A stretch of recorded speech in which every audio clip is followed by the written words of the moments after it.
बिहार के त्रिस्तरीय पंचायती राज व्यवस्था में सांसद और विधायक भी अपनी भूमिका निभाएंगे। सांसद और विधायक भी होंगे समिति के सदस्य। समिति मतलब परामर्शी समिति के सदस्य होंगे। दोस्तों, परामर्शी समिति के गठन को कैबिनेट की मंजूरी मिल गई है। यह परामर्शी समिति कैसे काम करेगा और इसमें कौन कौन से सदस्य होंगे, यह जो हमारे जो रेगुलर दर्शक हैं उनके लिए कोई नई बात नहीं है, उन्हें पहले से ही पता है। दोस्तों, बहुत बहुत बधाई आप लोगों को कि सबसे पहले हमारे चैनल पर यह ब्रेक किया गया था। 3 जून को परामर्शी समिति के कार्य से लेकर गठन, कौन कौन से इसके सदस्य होंगे, ये सारी जानकारी दी गई थी जो सबसे पहले है ये ठोक तंत्र ने बताया था। बहुत सारे लोग आज फोन करके हमको बता रहे हैं कि सर आपने जो जानकारी दी थी बिल्कुल एकदम आज भी जो कैबिनेट में मंजूरी मिली है सेम टू सेम वही मिल गई। आपको यह जानकारी कहां से हाथ लगी थी? तो दोस्तों, आप लोगों की कृपा, आप लोगों को प्यार है कि मेरे पास जानकारी आ गई थी पहले, और सबसे पहले हमारे ठोक तंत्र के दर्शक जान गए थे परामर्शी समिति के बारे में कि कैसे इसको ग्राम पंचायतों को परामर्शी समिति के रूप में बदल दिया जाएगा। अब उस समय भी हम लोग बताए थे कि कौन कौन से सदस्य होंगे। सिर्फ नाम बदला है, काम नहीं बदला है। लेकिन एक खास बात पे हम लोग आज भी चर्चा करेंगे कि ये जो माननीय हैं विधायक महोदय, सांसद महोदय, इनका क्या भूमिका होगा ये ग्राम पंचायत में या जिला परिषद में या बीडीसी में, इनका क्या भूमिका होगा, इस पर हम लोग चर्चा करेंगे, हम लोग जानने का प्रयास करेंगे।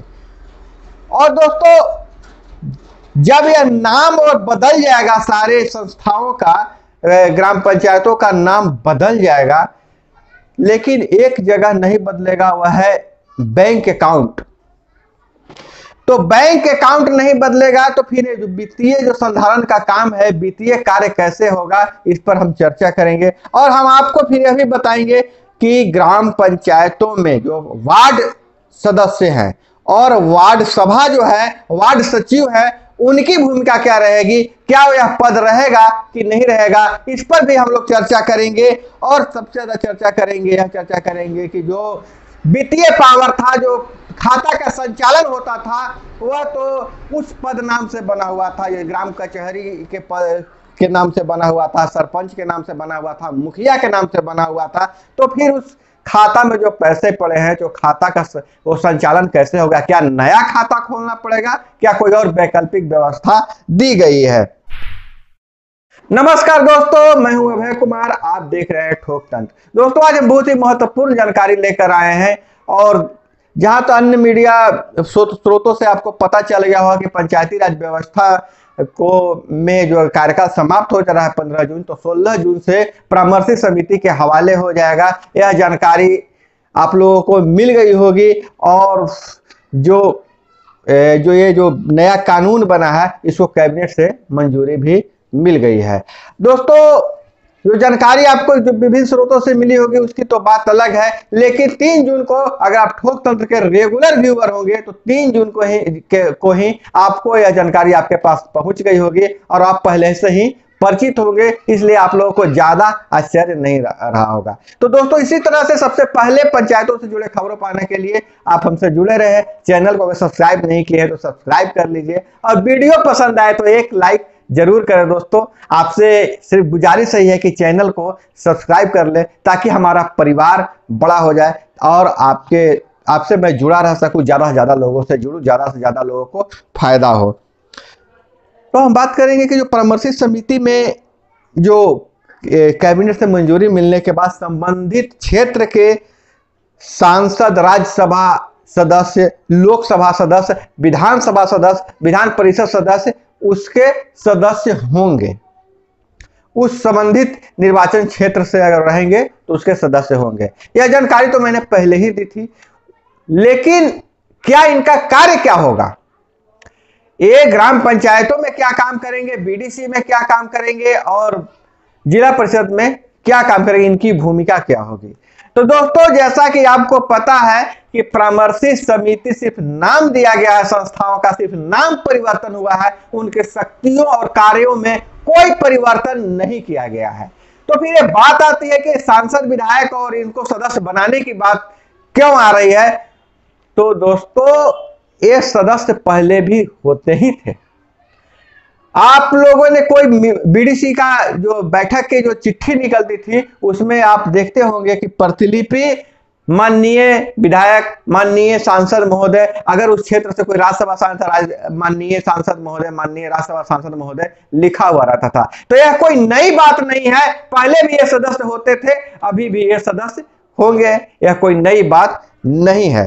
तो यह इसमें कोई ज्यादा सोचने समझने वाली बात है कि विधायक जाएंगे तो ग्राम पंचायत में कुछ करेंगे, पहले भी कुछ नहीं करते थे, बीडीसी के बैठक में नहीं आते थे, वो नहीं आएंगे, मुझे पता है। ज्यादातर जगह मैं अपवाद की बात नहीं कर रहा हूं, बहुत ज्यादातर जगह बीडीसी की मीटिंग में ना विधायक आते हैं ना सांसद आते हैं, यह बात खैर अलग बात है। कोई बदलाव नहीं हुआ है।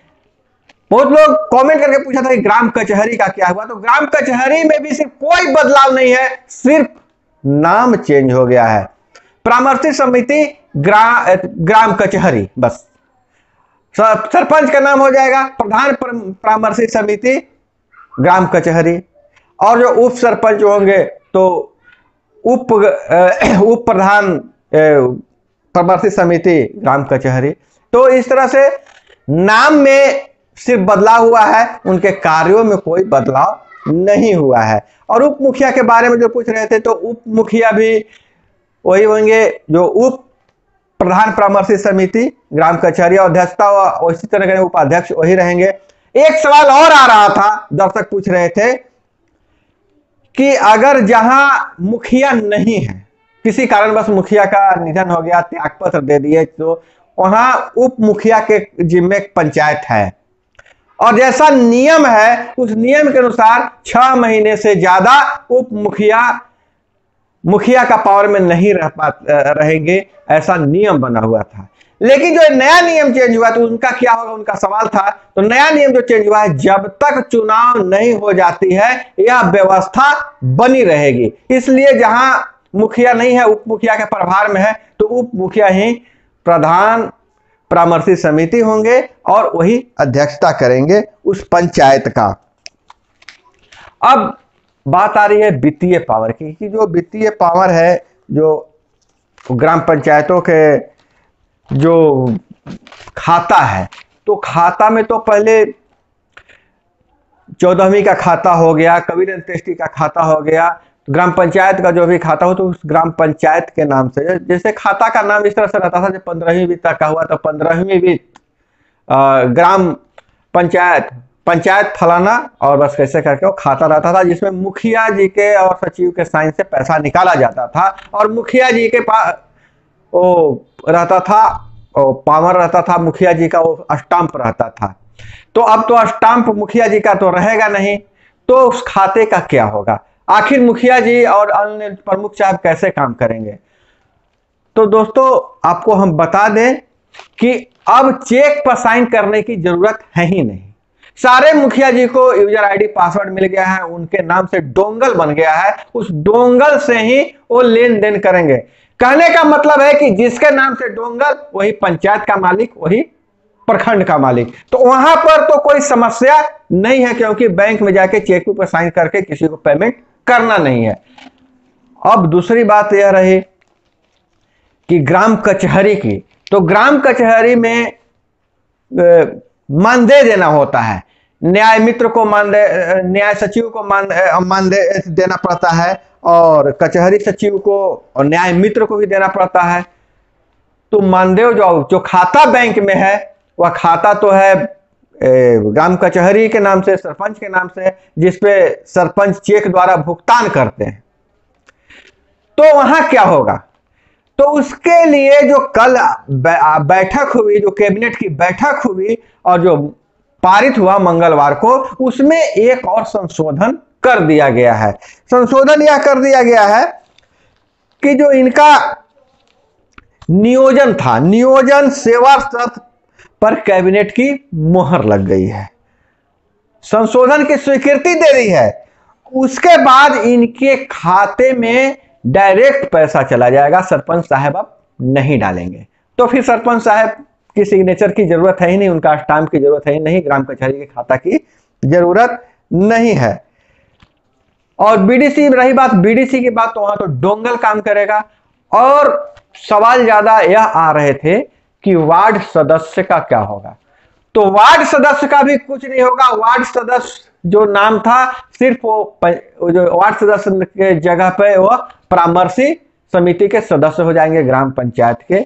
और जो काम, जो वार्ड सभा जो काम कर रही थी, वो परामर्शी सभा हो जाएगी। और जो वार्ड सचिव थे, वार्ड सचिव भी उसी तरह से काम करते रहेंगे जब तक चुनाव नहीं हो जाती है।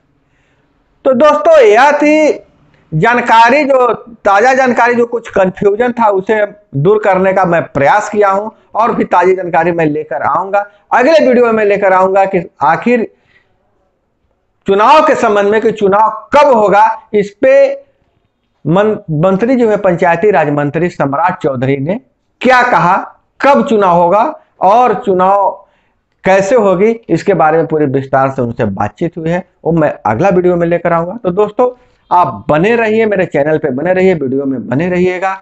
और तब तक हम आपसे विदा लेते हैं। जय हिंद, वंदे मातरम।